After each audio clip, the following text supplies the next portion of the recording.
Hi, everyone. So one of the best ways to understand the history of American politics is to think of it as a pendulum. Over the course of American history, the pendulum has swung back and forth between eras of liberalism and conservatism. And in the 1980s, there was definitely a resurgence in conservatism within American politics. Today, we are going to seek to define the ideas of this conservative movement and explore its root causes. So, the conservatism that emerged in the 1980s, or New Right as it was sometimes called, had a few key characteristics. Okay. Now, first, the New Right was suspicious of federal power. It wanted to place greater limits on the size and power of the national government, and in doing so, conservatives wanted to shift power to individual states and the people. Connected to this belief in limited government was concerns over taxes and government spending. The New Right sought to ease government regulations on business, reduce taxes, and eliminate government spending on welfare programs, which was all part of its commitment to free market capitalism. Additionally, many in the New Right are alarmed by social and cultural changes that were occurring in American society. Conservatives denounced abortion, feminism, homosexuality, and affirmative action. Meanwhile, they fought to include prayer in schools and push for tougher penalties for criminals. Finally, the conservative movement of the 1980s sought to take a tougher stance against communism abroad. For many members of the New Right, strengthening America's military was the best way to deter tyranny and maintain world peace. So the New Right's philosophies can actually be traced all the way back to the 1960s and the candidacy of Barry Goldwater in 1964.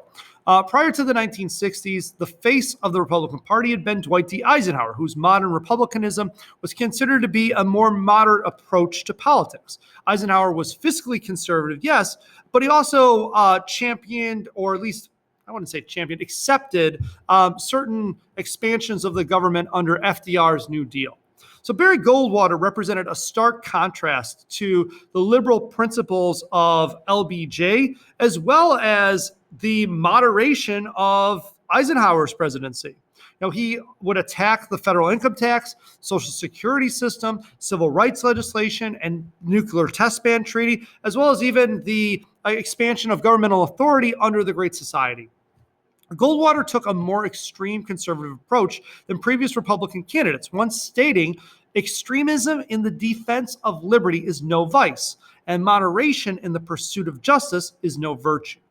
Now, still, while Goldwater appealed to many conservative Americans, he was overwhelmingly defeated in the 1964 election. So how did Goldwater's more conservative agenda actually become a major force in politics by the 1980s? Well, to understand that, let's take a look at the forces that led to the rise of conservatism and eventually what we refer to as the Reagan Revolution. Okay, so the first major cause of the rise of conservatism in the 1980s was the expansion of government, which had occurred over most of the 20th century. Throughout the 20th century, the federal government had been taking on new responsibilities and expanding their role in the lives of Americans. For instance, the New Deal had established a limited welfare state within the United States, with programs such as the Social Security. The expansion of government continued under LBJ's Great Society, with programs like Medicare, Medicaid, and different programs to help the poor. Conservatives of the 1980s denounced these programs because they believed they destroyed rugged individualism and created a system where people became permanently reliant on the government. Others criticized the effectiveness of such programs. Many members of the New Right argued that the federal government was just not good at solving local problems.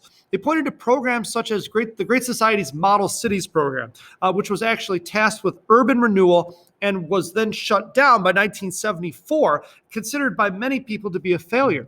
They saw this as proof that the federal government should have a smaller role in the lives of its citizens. Now, we see evidence of kind of this conservative backlash against larger government as early as the Nixon administration. Though Nixon was a moderate and did a great deal to expand the role of government with the creation of organizations like the Environmental Protection Agency, there's the Clean Water Act and so on and so forth, he shared many conservatives' belief that the responsibilities of government should be given to the states. A great deal of Nixon's shift away from the expansion of government was through his program known as New Federalism, which we can see here. So, new federalism was the process of taking certain powers from the federal government and transferring it back to the states and local governments. Nixon's new federalism established a revenue sharing system, which would give block grants to states and local governments to address their individualized needs. Ronald Reagan took this idea even further by further trying to shrink the size of like domestic policies within the United States through deregulation and what he eventually refers to as Reaganomics. Now, Mrs. Ulrich will go into greater depth about Reaganomics in a later lecture, but what you need to know is that a big part of these policies involved cutting federal regulations on business, as well as cuts to government spending on social programs. So a second major cause of the rise of conservatism is a mistrust in government. Okay, so there were several events in the 1960s that made Americans question the federal government and whether or not they were being honest with the public. So one of the first events was the assassination of John F. Kennedy in 1963. The assassination of JFK shocked and scarred the nation, which suddenly felt very, very vulnerable. The publication of the Warren Commission report in 1964 was supposed to detail the investigation into the Kennedy assassination and give to the public basically final answers about what actually happened. The Warren Commission report's findings were almost immediately challenged by many Americans who believed that the assassin, Lee Harvey Oswald, did not act alone. The assassination led to a rise in conspiracy thinking within the United States that still persists to this day. This belief in large government cover-ups and conspiracies eroded trust between Americans and the federal government, even as many of these conspiracies proved to be untrue. So Americans who believed that the government was actively hiding information were more likely to agree with conservative calls for smaller government and a decrease in federal power. So the Vietnam War is going to further erode American trust in the government. Because as the war progressed, a credibility gap emerged between the government and what they were telling the American people and what the public was actually seeing on the news. The Tet Offensive was particularly damaging to public opinion about the war because up to that point, the U.S. government was claiming that it was winning. However, as news networks broadcast images of South Vietnam under attack, many Americans came to the conclusion that the Vietnam War could not be won, and public opinion turned against it. Compounding this suspicion of the government was the leaked Pentagon Papers.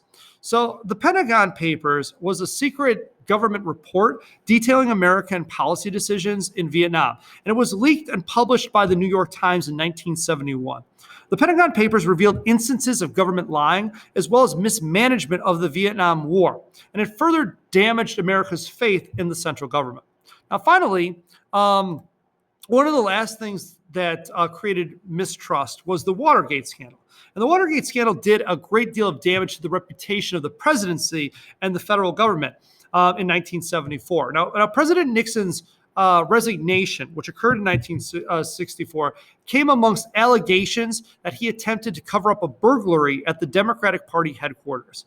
And it cast further doubt on the integrity of the federal government, and it also convinced many Americans in the 1970s that a smaller, more limited central government was the best political philosophy moving forward.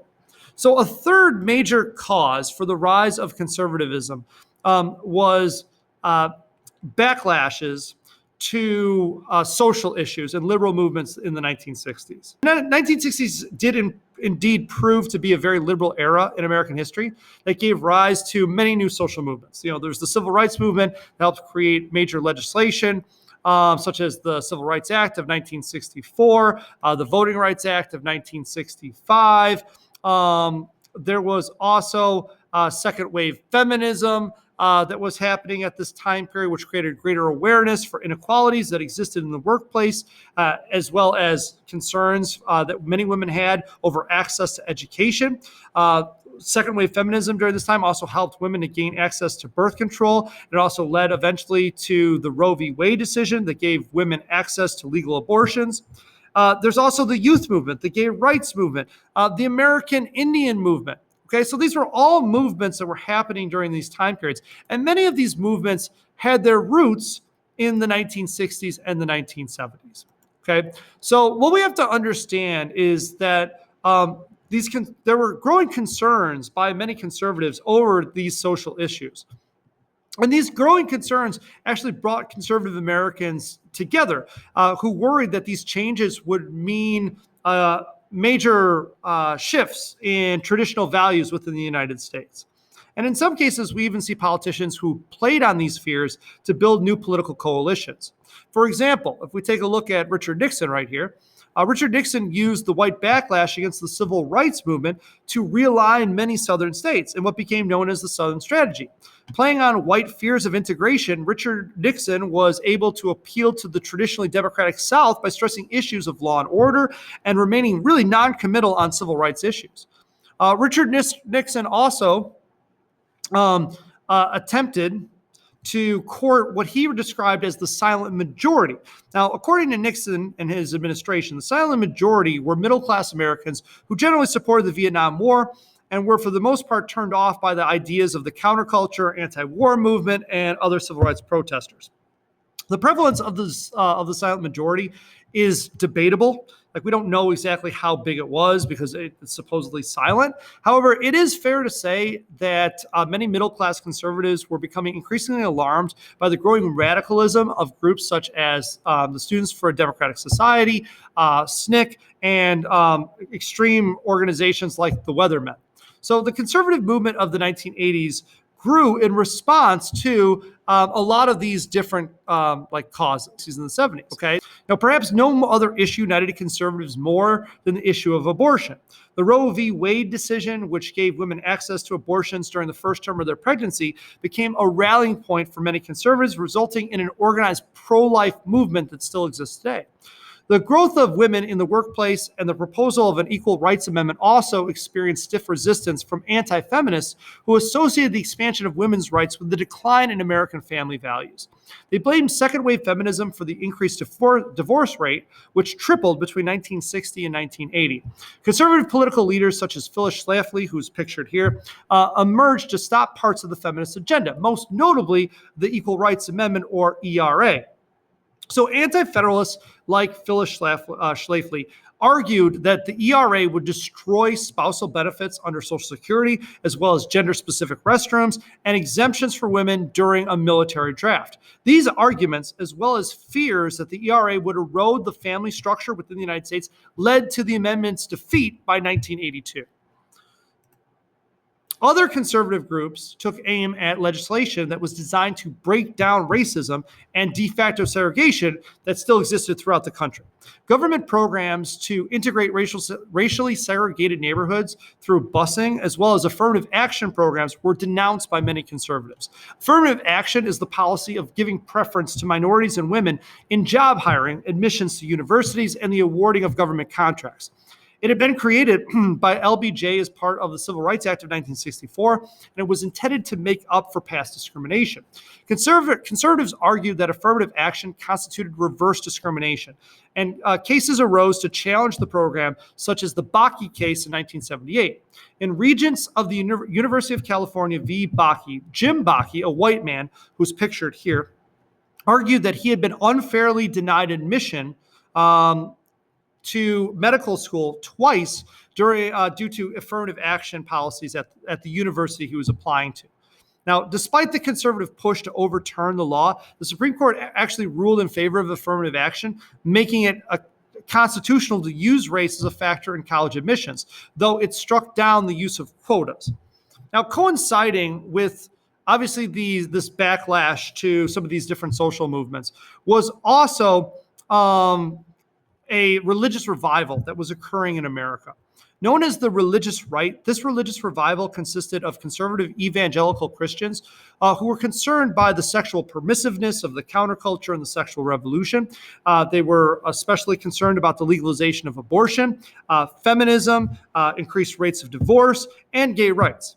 So the religious right of the 1980s differed from earlier eras in that these religious groups were emerging at this time period, were becoming actually more politically active. They were actually forming political organizations in order to lobby the government and influence elections. So Jerry Falwell, who is pictured here, founded the Moral Majority, which was a political organization that championed conservative causes. The Moral Majority was able to reach a larger number of Americans thanks to radio, direct mail marketing, and most importantly, cable TV. Televangelists help push the beliefs of the religious right, registering millions of voters and raising huge sums of money to support candidates who are pro-life, supported prayer in schools, and other conservative issues. So all of these forces, the fear of the expansion of government, the mistrust in government, the backlash to some of the major social changes that are happening during this time period are leading to the swelling of conservative politics within America, which we are going to see with the election of Ronald Reagan in 1980. So take care.